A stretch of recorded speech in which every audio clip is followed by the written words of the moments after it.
from. Thank you for being here. So this is the first episode of the Moon Centers series. I'm so excited to talk about the Moon Centers, and I have so many aspects of the Moon Center science I want to share with you. But in order to do that, I have to do this first one from. Thank you for being here. So this is the first episode. All right. I have to do this first one and really explain all about what the Moon Center science is and why we even care. So now that I've got all the details set up, I can just sit here and chat with you. So, women's moon centers. So, it's generally common knowledge that women's energy flows with the moon, which means that our energy is circular, cyclical, whereas masculine energy is more linear. Sorry, my dog's being crazy. Stop. You have to wait. Thank you. So we go through phases with the moon. And every 2.5 days, the moon switches astrological signs. And so the first week of the moon after the new moon, as the moon begins its first climb in the sky from nothing to crescent to half moon, it's like the spring for us. It's like the young child phase. And then the next week is kind of like more maturing, womanly phase. Then we go into the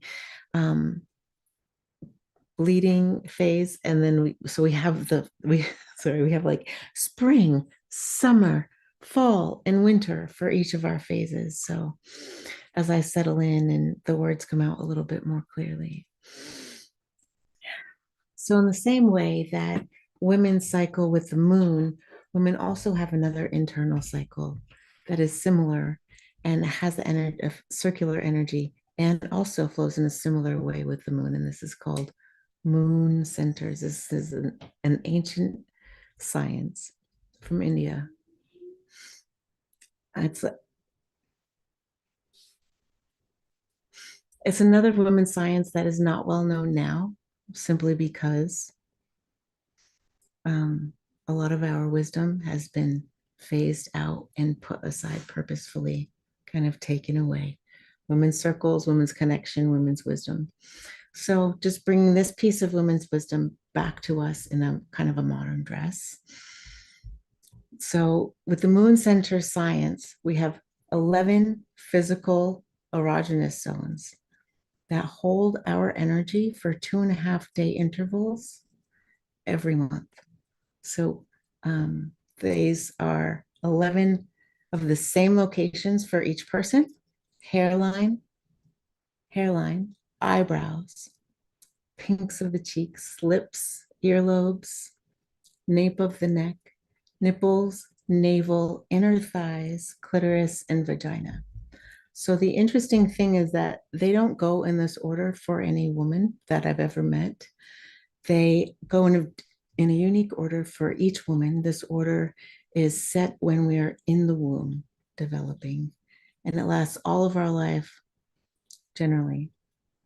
Sometimes in the case of a big physical or personal trauma, it can shift. And that's the only time it shifts. So the cycle is with us all of our lives. And each physical place that holds our energy for 2.5 days for 11, so that's a 28.5 day cycle, similar to the moon, and the 2.5 days thing as well. So each location will kind of flavor the way that we emotionally perceive and respond to things. It will also flavor our emotional needs as well as our physical needs. So this cycle and the differentiation of emotional perspectives and needs helps us to learn so much more about ourselves. It helps us to understand our flow and our energy on any given day and how each energy leads into the next energy. So in learning it, We become really well acquainted to our own personal medicine. It also opens the door to understanding where our shadows are, because we end up with moon centers that we respond negatively to every single month.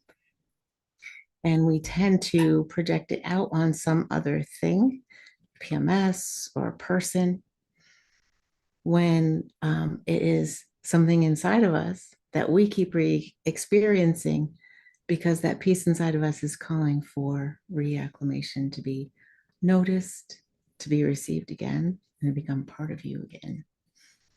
So moon centers really help us clear up our shadows. And in yoga, we also call those our hidden agendas. They're like, little pieces of ourselves that we quietly had to put away as a child because it didn't meet with the approval that we hoped that it would. And it doesn't take a lot of trauma in order to lose bits and pieces of ourselves as a child. It can take really simple things. It's just some offhand comments that we didn't have a filter for. We didn't have a way to say, wait a minute, no, I don't agree with that. There are a lot of times in our lives where the people that are caretaking for us, we believe them about everything that they say, regardless of whether what they say is true. And so we develop personas to be acceptable to them and hide parts of ourselves that aren't acceptable there. Whether they faced deep ridicule or they simply were told they weren't acceptable. It's, it doesn't have to be a big T trauma or even a little T trauma for parts of ourselves to shift and for us to feel that parts of ourselves are not acceptable. If you have ever had a space in your life where your emotions were not okay, were not received, especially as a child, and in the world that we live in, for all sorts of various reasons, this is just the case. We've also got ancestral energies living in our bodies, physically, scientifically still present with us right now. So this tool gives us an opportunity to kind of look into those places where it's like, oh, I'm hitting this negative wall again and again and again. And as we, excuse me for one moment.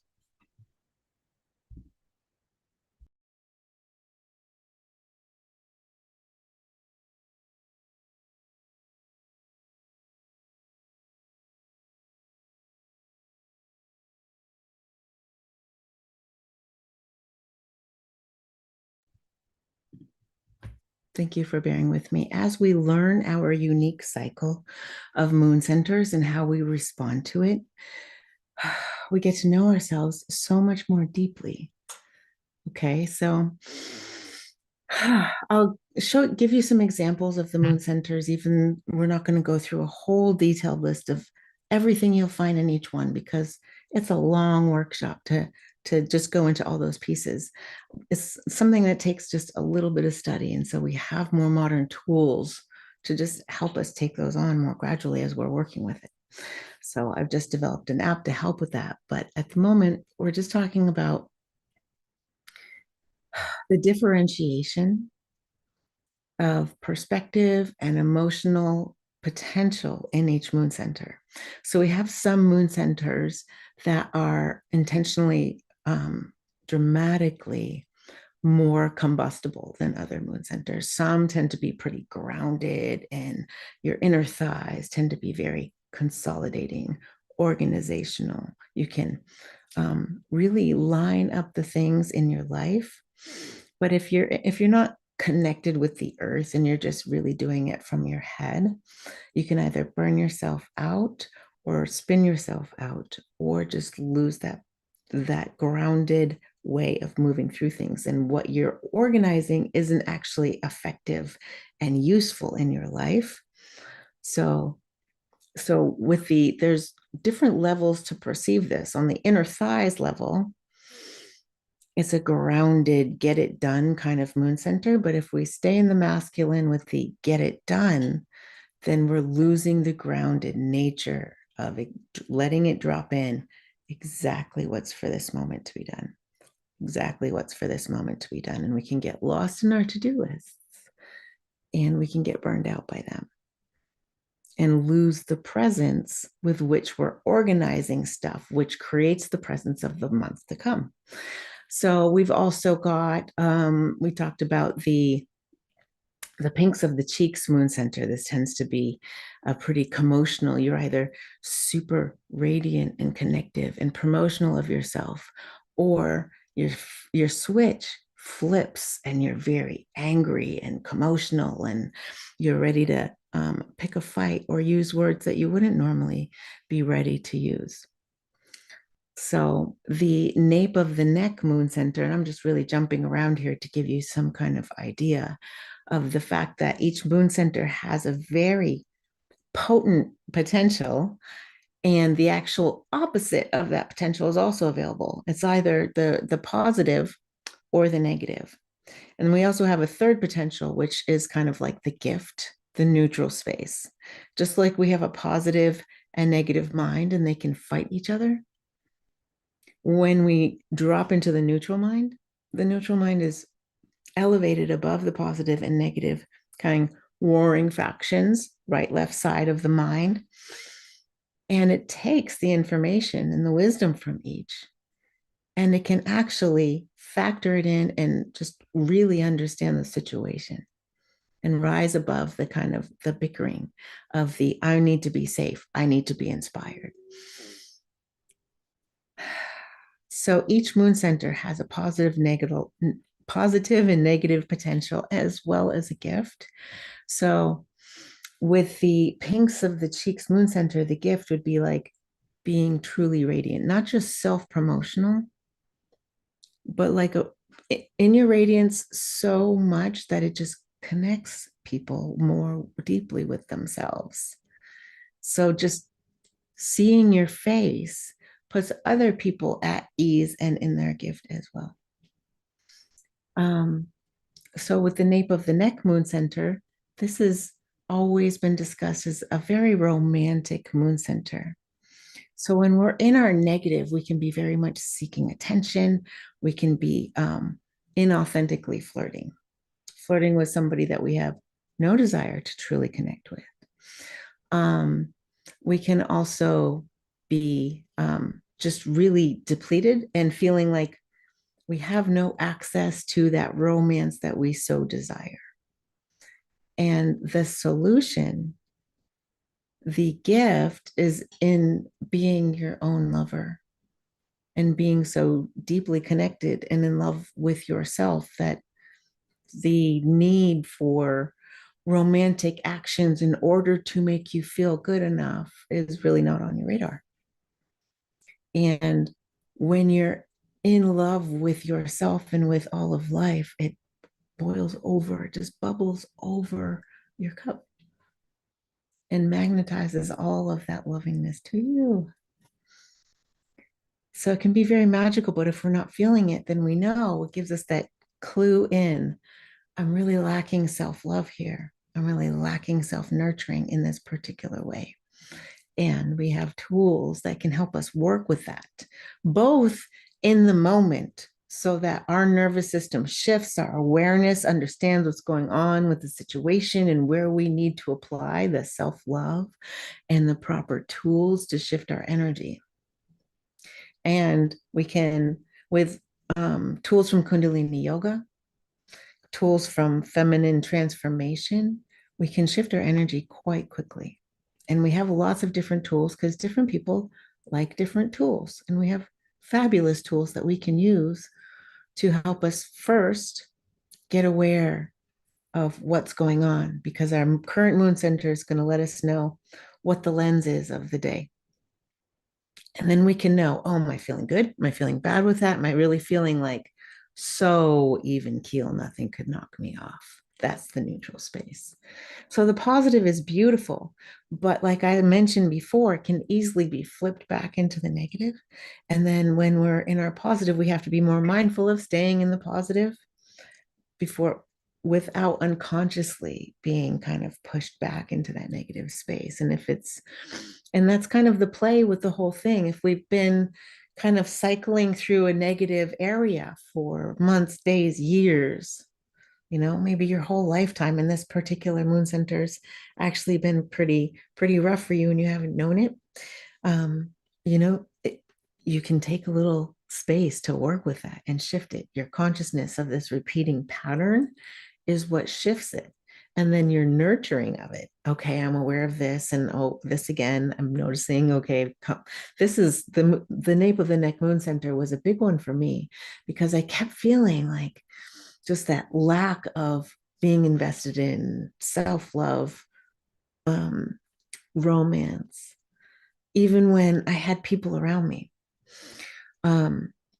So it was clearly pointing me back at myself. So I invested in the tools, both the shadow work, meditations, mantras, inner child healing that was keeping me disconnected from my ability to really love myself a little bit more deeply. All those little places that we run away from, those shadow pieces that make us feel uncomfortable because we haven't claimed them yet, it's really worth just sticking with it a little bit, because when we find a way to invite ourselves back, we feel whole. We don't have to relive things like it's been kind of subconsciously pushed on us that healing requires so much pain. And yeah, we do end up feeling those energies so they can move through. It's like if you've been holding all of this stuff in your body for so long, and you start to pour in all this great liquid, all this beautiful, clear water, all that stuff that's been under there for so long is going to start bubbling to the surface, and it's going to look like it's bigger than it was for a moment. And if you stop, it'll stay looking like it's bigger than it was. But if you just keep going, pouring a little bit more, it's going to come up and over. And your cup will clear out with your consciousness, with your kindness to yourself, and with your, just like spirit will lead you to the things that you need in order to shift that thing in you, shift that block that's keeping you from all of yourself. None of us are broken. We just have placed little parts of ourselves aside here and there for safekeeping. And our world didn't tell us that we needed to go back and retrieve them yet. So we just have to go back and retrieve them. I've used the moon centers to do a lot of this work for myself. And I hope that I can help women do the same thing. So let's see. The nipples is another moon center. Women have two arc lines. You see in old spiritual artwork, paintings and things, the saints and things have halos around the head. That's, certain people can see the arc line up here, and that's what it looks like. Women also have an arc line from nipple to nipple. This energetically empowers them to take care of their families and have this whole other level of awareness between the second arc line and the womb space, which is a portal to the other dimensions. Women are set up physiologically to tap in more deeply. So, and also open and express our hearts in a different way. We are the things that call out the masculine. Love is the feminine. But we can't call and magnetize the love unless we get to choose to be that. So the nipples is another kind of expression of self-love, but it's different. Whereas the nape of the neck is a little bit more personally romantic with ourselves. We personally and consciously romance ourselves in nature and the simple things and the moments. With the nipples, it's more of an open-hearted expression. And if you think about it, your hands and your shoulders are an expression of your heart. So this has a lot to do with like the workings of our heart, what we do for others. And we can overdo that so deeply that we're depleted and the people around us are enabled and weakened. Or we can do that in balance in the perfect ways. Even in our extreme positivity, we can be enabling and end up crippling other people and doing things for them that they could totally do for themselves, but because we do, they don't, and they lose that power. So, and we also can overgive to the point where we've forgotten about ourselves completely, we're depleted, and it ends up feeling like a little bitter or sad because it feels like nobody's giving back. And the problem is really that we're just like pouring everything out when we just need to be pouring from a full cup. If our cup's not full and we're the nipples, then that love needs to be self-directed. Sometimes it is loving to go and clean the house because I can relax more when the house is clean. But sometimes it's the opposite because I always clean the house when I need to take care of myself. So it's really lying in discernment. So the nipples moon center is really, really powerful when we are in the neutral energy space. When we are in a gift energy, we totally can discern what is the right action in the moment for ourselves or for somebody else, where our yes is and where our no is.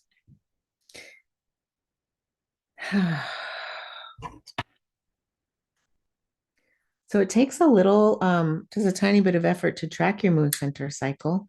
There are ways to figure out what moon center that you're in right now. So you can use a pendulum, you can use muscle testing. I have all the information of that up on my website, satmom.com, SATMOM. You can also meditate on it and say, this is the location that's dropping in for me. Write it down. So on satmom.com, there's lots more information on women's moon centers, how to track it, what all the energies are um, of each moon center, and also if you go to Satmom Social, which you'll find the sign up through satmom.com. It's just $3 a month. There's the new Moon Centers workbook on there, and there's a lot more information.